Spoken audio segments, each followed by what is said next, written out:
We arrived so early for our 5:20 AM flight to Porto that Gatwick was essentially shut, but we got our spoon's breakfast and slept basically the whole way there. When we landed, we headed straight to the Dom Luis Bridge, which connects Gaia to the historic centre of Porto.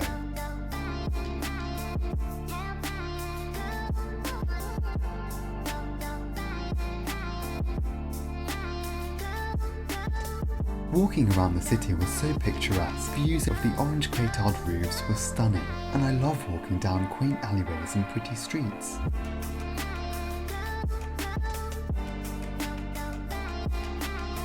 Popping in and out of all the different sorts of souvenir shops they had around was quite the sight. The art style of these postcards was definitely my favourite. But I also had a soft spot for the sheer quantity of fridge magnets this shop had on display. Portugal is well known for manufacturing cork. They make it using this bark here from a cork oak tree. As well as making traditional corks, they also make bags, wallets, and even shoes from it.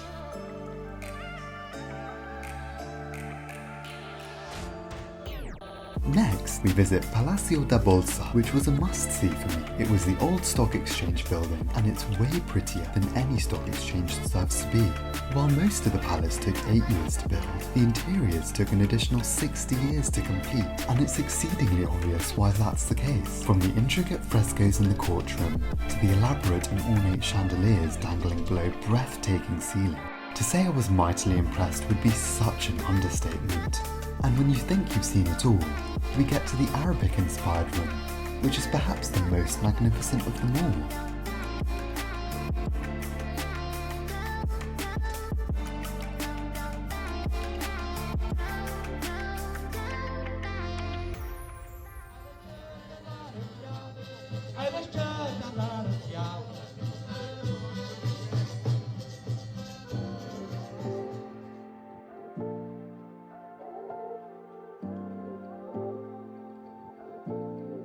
After walking around the town a bit more, we decided to visit the port wineries, which ironically aren't even in Porto, they're across the river in Gaia. The joke goes that the only thing connecting port wine to Porto is that it's drunk there, and these boats traditionally transported the wine across the river and beyond. Calem is one of the most famous port producers, and it was actually the first port I'd tried, so we decided to visit there. They gave us an in-depth talk on the production process, as well as the tour of the port cellar. The big barrels are where they age ruby port, and it's crazy to think they can hold over 17,000 bottles worth. Horny port is aged in much smaller barrels, each holding about 600 litres, indicated by the bottom number. The smaller barrels allow for more contact with the oak, which means tawny ports become lighter in colour as they age. After the tour, we got a chance to taste some of the wines, which were lovely, of course.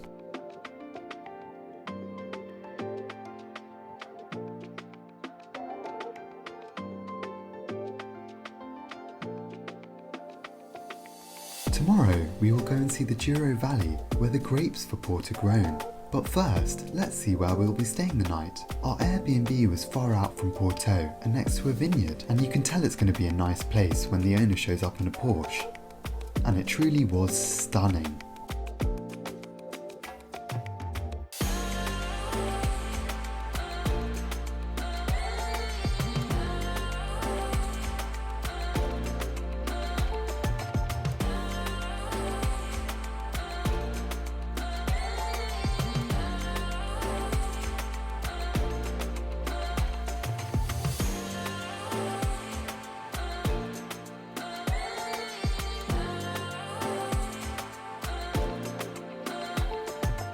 It was a shame I wasn't staying for any longer really, although I got eaten alive by mosquitoes, so it's all give and take. When morning came, we headed out towards Pesa del Regua, with the aim to get to Pinhao, driving alongside the Douro River. Not before visiting a nearby viewpoint, of course, where we could get a bird's eye view of the scenery we'd soon be driving through. The Douro Valley is well known for producing port wine, and the grapes are grown in the valley's terraced vineyards.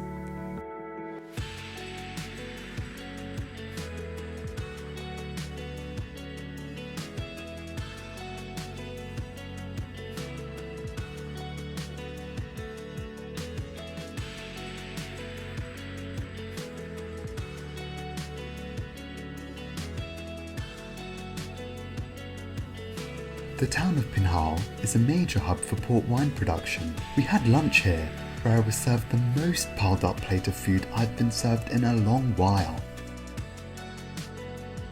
Pinhao is also home to a beautifully tiled train station with images of the port wine industry in the Douro Valley depicting the local vineyards and wine production process. This unique train station is a testament to the importance of port wine production in the Douro Valley. To talk more about the wine production process itself, the grapes are first harvested from the terraced vineyards before being crushed to extract their juice. The grapes that go into making port wine are traditionally a blend of Touriga Nacional, Touriga Franca, Tinta Barroca and Tinto Cao. The juice is then fermented in either stainless steel or oak barrels using local vineyard-specific yeasts. Once the fermentation process is complete, the port wine is fortified with a distilled spirit, such as brandy, to make it stronger and sweeter. The fortified wine is then transported to the distilleries in Porto and Gaia for aging and blending. The wine is aged for a minimum of 2 years in large oak caskets and blended with other vintages to create a unique flavour profile. This process of aging and blending helps to develop the complex flavour and aroma of port wine, as well as making sure it's consistent across different years. Finally, the port wine is bottled and shipped to its destination.